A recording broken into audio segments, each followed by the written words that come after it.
γαζάκια χάρτη.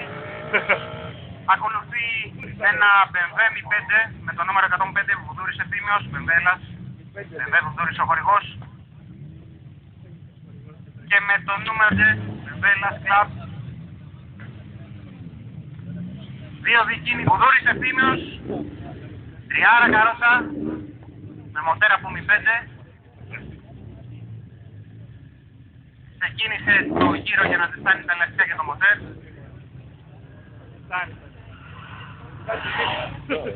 Ενώ δεύτερο στην κίνηση μόλις έφυγε το Golf, Μαλούχος Ανδρέας.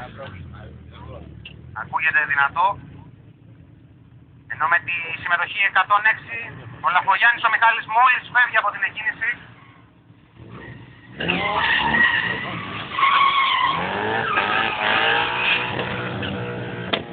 Το BMW δείχνει να πηγαίνει με το πλάι, δεν θα κερδίσει χρόνο, μπορεί να φαίνεται εντυπωσιακό,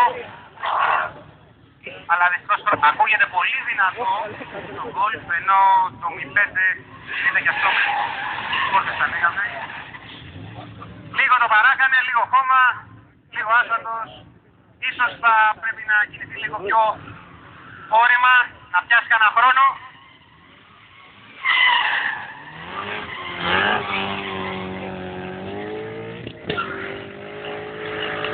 Ενώ το Golf το Μητρίας δεν θέλει να βάλει το κόλλο κάτω που λέμε.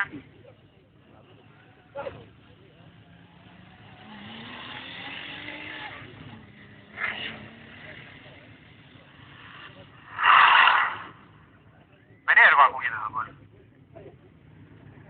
Περίεργο λέει ακούγεται το Golf. Ο ιδιοκτήτης μιλάει για 400 συν άλογα.